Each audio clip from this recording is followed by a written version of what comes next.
Acepté con gusto participar brevemente en esta apertura pública porque tengo una gran expectativa en esta iniciativa. Creo que esta iniciativa tal vez debió construirse antes, pero que todavía estamos a tiempo. No nos sobra tiempo, pero estamos a tiempo. Siempre he pensado que el Uruguay tiene problemas con solución, que el Uruguay tiene antagonismos negociables, pero lo que está perdiendo el Uruguay es tiempo. Y en el tema educativo sabemos que el tiempo es fundamental. En nuestra historia, los partidos, por suerte, yo creo que ese es uno de los patrimonios uruguayos, han sido actores fundamentales y son actores longevos, consistentes, fuertes. Nuestra democracia es una democracia de partidos. Pero eso no quiere decir que en muchas ocasiones, desde la sociedad civil, hayan surgido organizaciones que no contra los partidos, sino colaborando con los partidos, no para sustituirlo, no para configurar un nuevo partido, sino para impulsar ideas, para impulsar convergencias, para impulsar iniciativas, en muchos casos generacionales, para impulsar tareas de época. Bueno, se han establecido. Y la educación, y somos un país hijo de la educación, es muy tributario de iniciativas de esta índole. O sea que aquí hay mucho de novedad, pero hay mucho de tradición. Recogemos una muy hermosa y vieja tradición uruguaya, que es construir organizaciones desde la sociedad civil para impulsar transformaciones educativas. Y transformaciones educativas que fueron absolutamente fundamentales. Pensemos en la Sociedad de Amigos de la Educación Popular, fundada en 1868, y todo lo que significó como respaldo nada menos que para la reforma vareliana. Una sociedad que todavía vive. Pensemos también en las organizaciones feministas que ya desde el siglo XIX reivindicaban la equiparación, la igualdad de derechos a la educación de hombres y mujeres. La maestra María Bella de Ramírez, en el Congreso de Libre Pensamiento de comienzos del siglo XX, señalaba y reclamaba, entre otras muchas cosas que todavía se mantienen incumplidas, reclamaba precisamente esto: la igualdad frente a la educación, frente al derecho a la educación. Pensemos en lo que en su momento fue la Sociedad Universitaria, creada en 1875, que luego devino en el Ateneo de Montevideo. Un Ateneo que en épocas muy difíciles, como fue la dictadura de la Torre y Santos, generó secciones en donde emergieron figuras gigantescas. Y estoy hablando de la sección de filosofía, de donde emergió nada menos que José Valle y Ordóñez. Estoy hablando del Club Universitario, estoy hablando del Centro de Estudios Sociales, organizado por sindicatos básicamente anarquistas, de inmigrantes, en donde se debatía sobre educación y de donde surgían publicaciones sobre educación. Estoy hablando del Centro Liberal, en donde supieron discutir sobre educación Pedro Díaz y el arzobispo de Montevideo, Mariano Soler, el primer arzobispo de Montevideo. Estoy hablando de la Joven América, que era la réplica uruguaya de una asociación educativa que se desarrolló por toda América Latina. Estoy hablando más cerca en el tiempo del movimiento de la Escuela Nueva.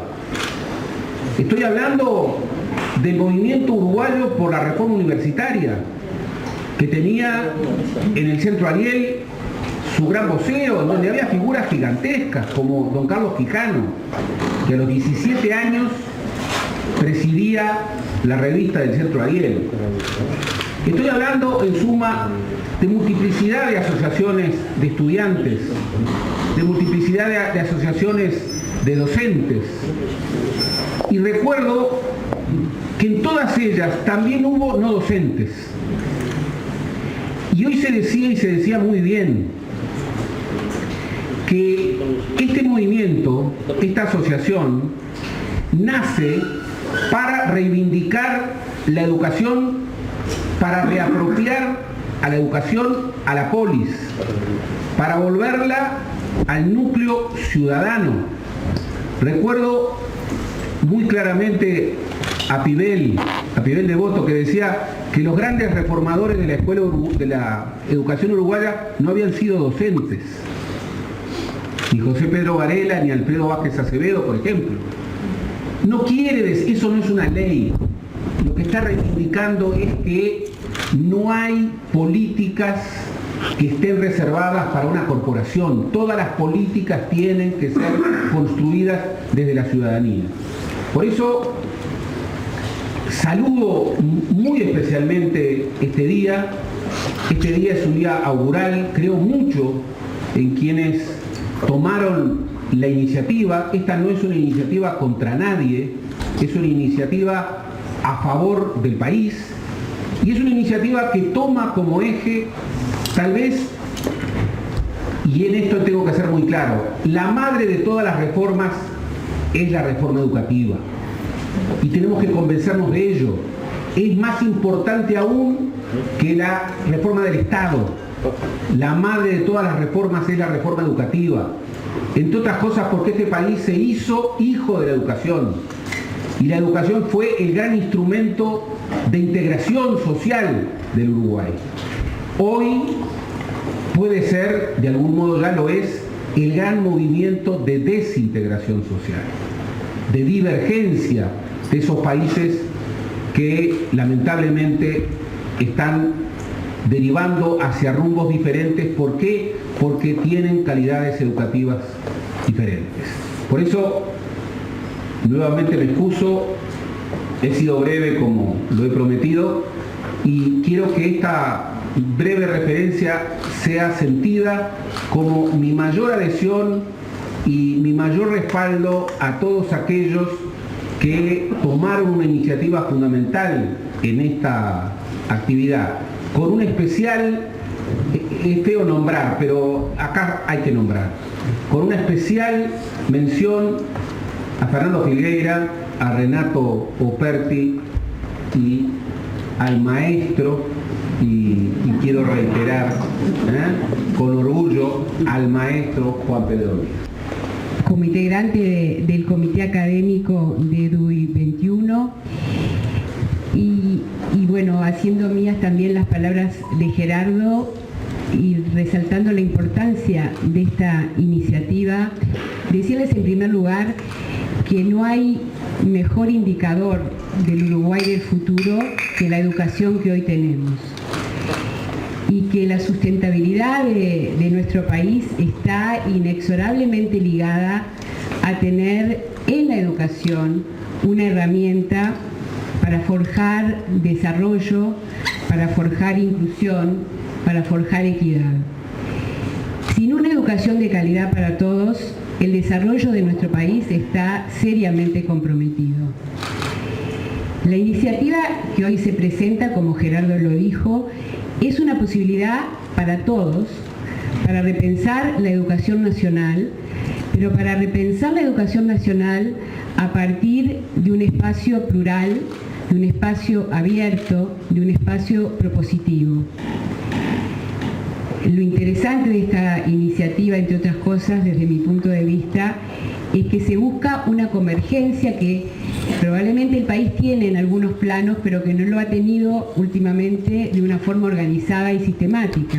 Una convergencia de voluntades, una convergencia de esfuerzos, una convergencia de iniciativas provenientes de distintos grupos de actores.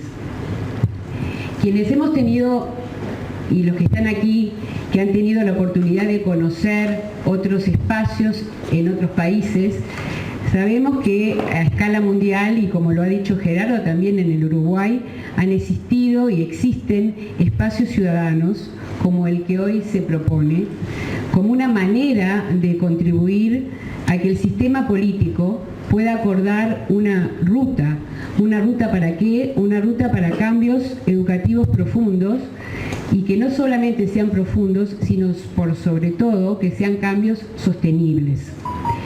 Tenemos que hoy generar espacios, generar oportunidades, no solo para dialogar, sino para producir, para difundir ideas, para difundir propuestas, y en lo que a muchos de nosotros hace aportar desde una perspectiva comparada, desde una perspectiva internacional, insumos para la toma de decisiones.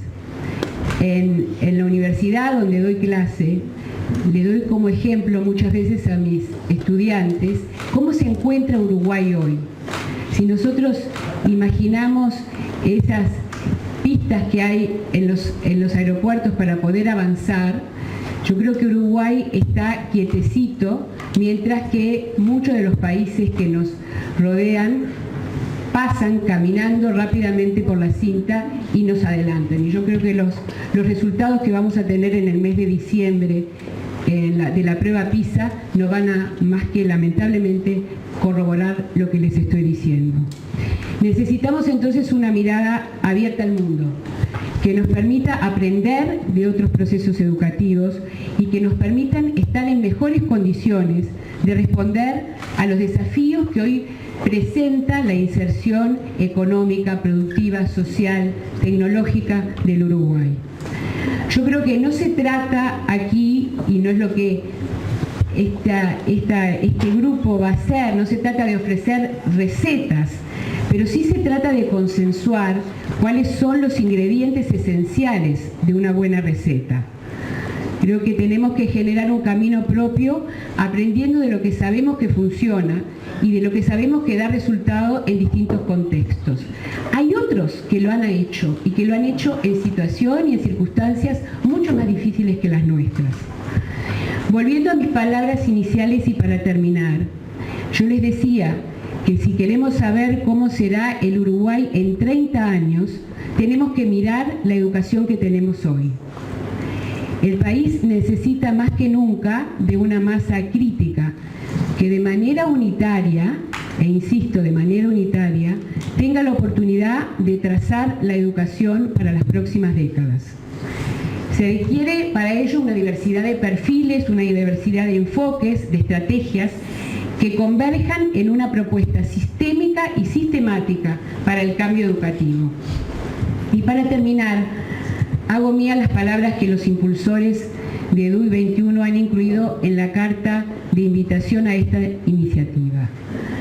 Ciudadanos, partidos políticos, docentes, intelectuales, sociedad civil, sindicatos, asociaciones empresariales, deben ser protagonistas de esta gran transformación que no admite demoras ni justificativos de índole alguna.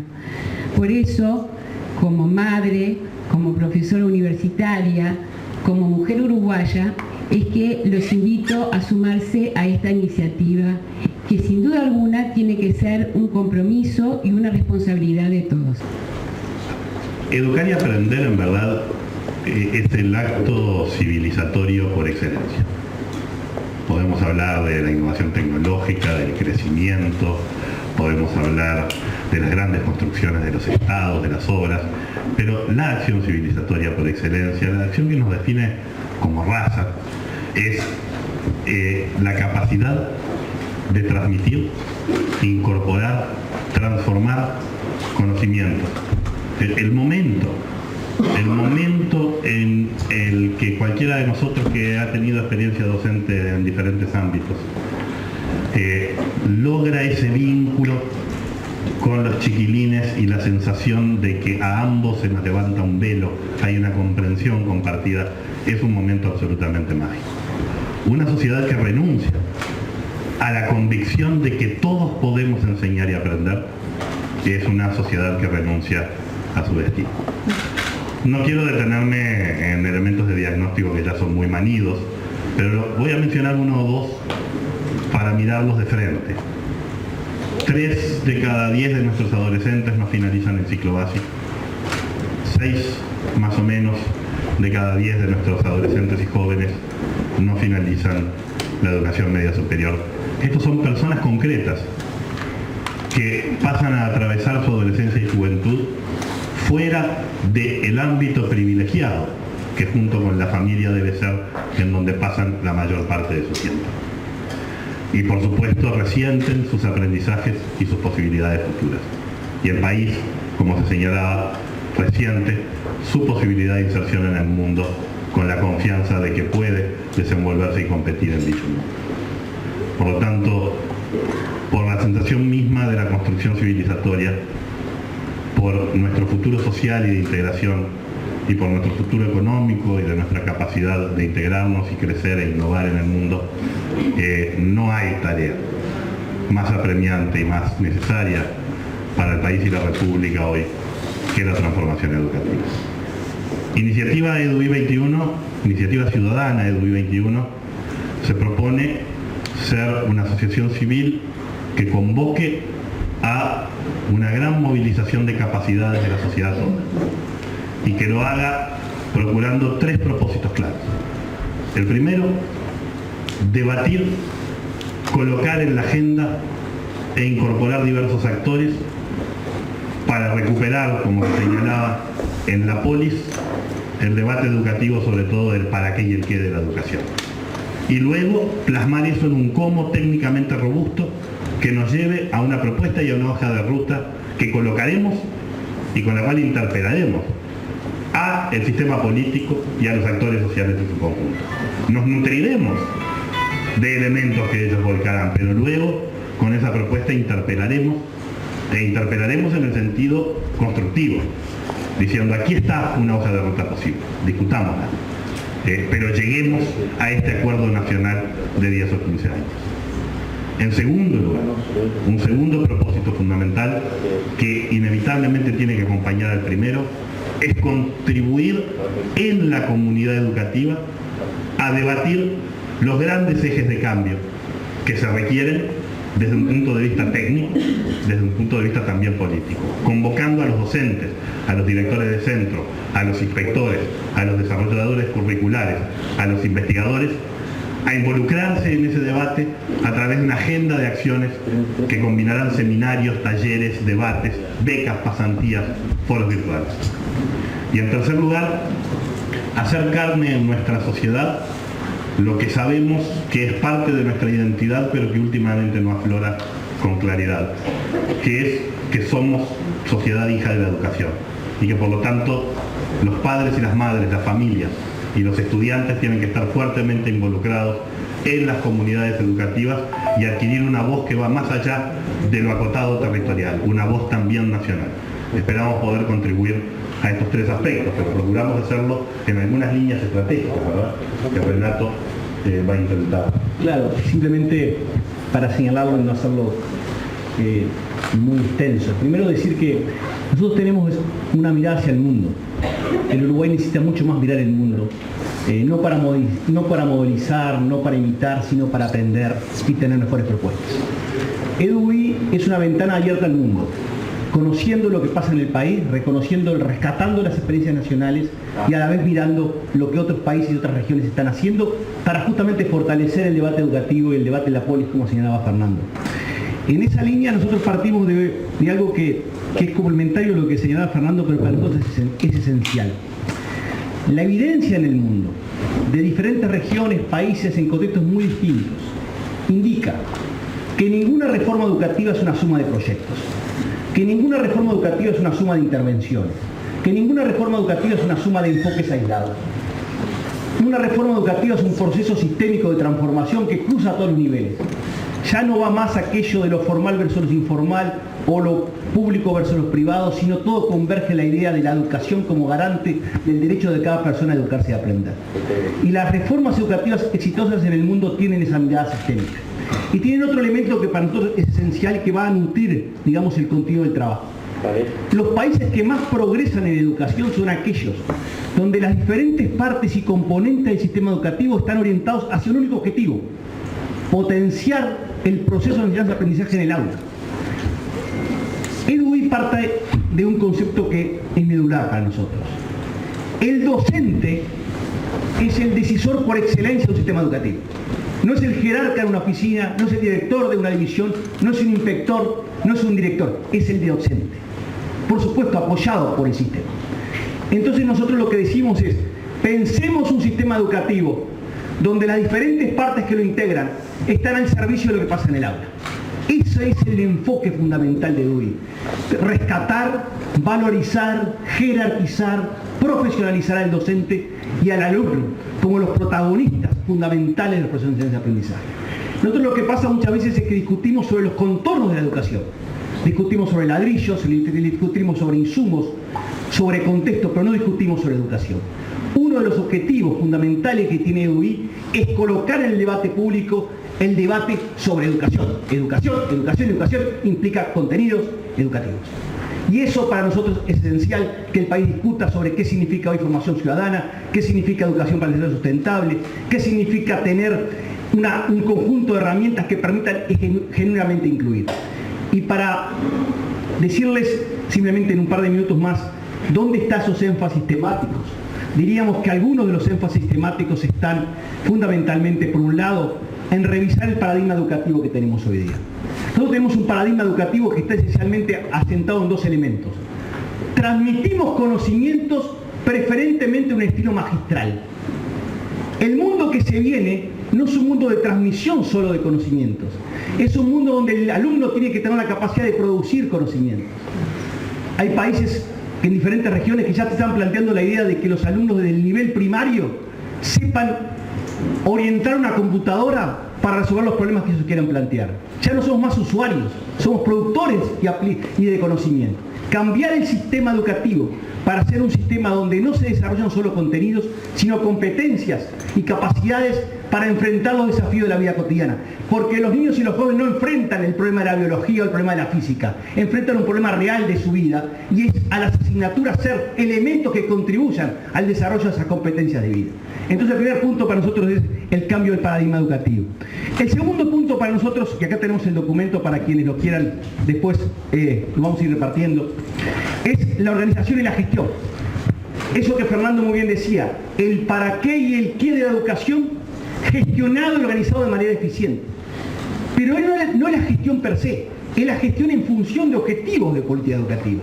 La gestión hace una diferencia si está claramente establecido el para qué y el qué. Y la gestión es eficiencia a todos los niveles, eficiencia a nivel del sistema educativo en su conjunto y a nivel también de los centros educativos. Y eso implica saber diferenciar lo que son la gestión administrativa de la educación de la gestión técnica. Hoy están confundidas, están superpuestas, y realmente las personas no saben si están gestionando la educación desde el ángulo de la administración o del ángulo de la educación. El tercer elemento que para nosotros es clave son las carreras profesionales. Jerarquizar el desarrollo profesional, jerarquizar la formación docente basada en el mérito, la excelencia, basada en el progreso profesional. Las personas no deberían progresar porque son más, porque cumplen años, sino porque tienen determinados requisitos de calificación y de competencia que les permite progresar profesionalmente. La profesión docente es una profesión docente, y eso lo tenemos que decir enfáticamente, porque muchas veces dejamos de decir que los docentes son tanto profesionales como son los médicos, los abogados, los arquitectos o otras líneas. Jerarquizar la profesión docente va a ser un elemento central. Y los otros dos elementos que nosotros vamos a abarcar claramente es la evaluación. La evaluación no para sancionar, la evaluación no para estigmatizar, la evaluación no para segregar, para aprender. Lo que se llama hoy evaluación como aprendizaje, para apoyar a los alumnos en el proceso de aprendizaje, porque de nada vale evaluar el aprendizaje si la evaluación no sirve como soporte para progresar. Hoy se sabe que la evaluación, y sobre todo, y hay ejemplos en Uruguay interesantes, por ejemplo, a nivel primaria con la evaluación en línea, se puede hacer mucho en evaluación formativa apoyando los aprendizajes en el curso. Y por último, el tema de los recursos. Nosotros consideramos en EduI que los recursos de educación no es una discusión de los recursos, es una discusión de los recursos alineados a objetivos de política educativa. No trata de decir más o menos, Se trata de decir cuánto es necesario para innovar y para mejorar. Seguramente las propuestas que vamos a llegar en un par de años van a implicar un esfuerzo importante de direccionamiento de la inversión y seguramente de mejora de la inversión. Pero no estarán atadas a hacer más de lo mismo o un poquito distinto a lo mismo, sino estarán asentadas en un plan de propuesta educativa para 10 o 15 años. Desde esa línea, de esos 5 elementos, nosotros vamos a trabajar durante estos 2 próximos años en armar una propuesta que cuando Fernando dice, y con esto terminamos, interpelar el sistema político no es poner en el banquillo al acusados a los señores, no, todo lo contrario, es apoyarlos a ellos para que ellos tengan los elementos de referencia y tengan el convencimiento y tengan la evidencia necesaria para entender que la educación es, como decía bien Denise, el pilar de desarrollo sustentable. No hay país en el mundo que progrese en educación sin una visión educativa inserta en los planes de desarrollo económico y social de un país. Por tanto, la educación tiene que volver a ser esa palanca de desarrollo, esa política social, cultural y económica, porque no hay mejor política cultural que una buena política educativa, no hay mejor política económica que una buena política educativa, no hay mejor política social que una buena política educativa. Gracias. Primero que nada, queridas amigas, queridos amigos, quiero felicitarlos y felicitarme y felicitarnos a todos, felicitar al país de nuestros padres, al país de nuestros abuelos, porque estamos en un lugar donde somos tan diferentes, pensamos tan diferente, tenemos religiones tan diferentes, que tenemos objetivos tan diferentes, tenemos opciones políticas diferentes, pero sin embargo la empresa de la educación nos convoca. Creo que este fenómeno es, no sé si único, pero es un fenómeno que nos tiene que hacer llenar de orgullo como república que nos han heredado nuestros queridos padres. Entonces, eso es lo primero que siento en este momento, por ver diputados de distintos partidos, por ver dirigentes políticos de distintos partidos, por ver maestras que todos los días están en la puerta de la escuela a las 8 de la mañana esperando a ver de qué manera enfrentarse con el amor de siempre a sus niños y niñas tan complejos y que pasan horas fuera de horario trabajando, a ver directores de institutos privados, a ver directoras de institutos privados, a ver inspectores que recorren cada camino de la patria pensando de qué manera poder hacer lo mejor posible para nuestros hijos. Eso está acá y yo la verdad que me celebro por eso. ¿Y por qué estamos acá?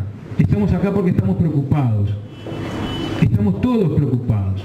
No vamos a sacar cuentas, ni vamos a sacar discursos de barricada tontos, ni vamos a construir tontas antinomias que nos lleven a estancar de nuevo. Estamos preocupados porque sabemos que a pesar de los avances que se pueden haber construido, nuestra educación está atravesando una crisis estructural. ¿Y qué significa eso? Significa que no somos capaces de compartir con nuestros hijos, ni siquiera no con todos ellos, ni con los más pobres, ni con los más altos, de compartir la herencia que por obligación tenemos que dejarle. Ese es el kit del problema educativo. Ese es el kit. No los estamos recibiendo en el mundo que les estamos dejando. Y aquí es donde se ancla el problema educativo por excelencia. No es solamente un problema de un ranking futbolístico de pruebas PISA. Evitemos entrar en eso.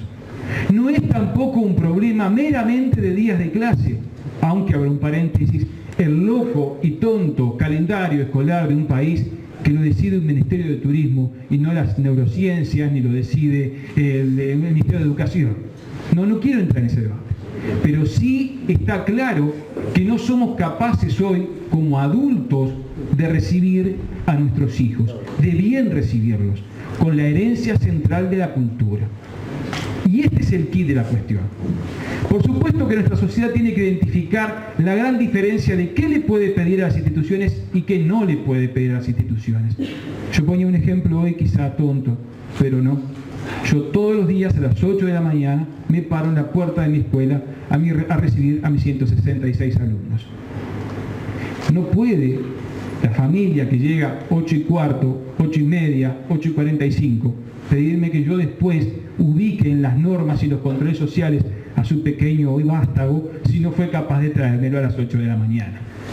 Entonces es un pequeño ejemplo de cómo el trabajo articulado de familia y escuela se complementan. Hay cosas de una sociedad sumamente compleja que les exige a nuestros hijos ser felices ya, comprar ya, atender 14 pantallas, atender el exitismo por excelencia. que ese viejo dispositivo escolar, un maestro, un profesor que quiere compartir un conocimiento complejo, se ve realmente interpelado. Pero no tiremos el agua con el niño sucio, el agua sucia va al niño adentro. Pensemos realmente cómo se tiene que transformar esa institución, cómo transformar nuestras instituciones educativas para que realmente sean un lugar de vida, un lugar de amor, un lugar de encuentro, como lo es. Cómo hacer para que nuestras instituciones educativas sean un lugar de recibimiento, sea un lugar de construcción donde el docente y alumno aprenden, un lugar donde se deje de condenar al maestro y al profesor por lo que hace mal y se empiecen a construir rutas para decir lo que se hace bien. Y en eso estamos todos responsables. El poder político tiene una obligación central. Un político que no respeta a sus maestros no merece ocupar ningún cargo representativo. Un maestro que no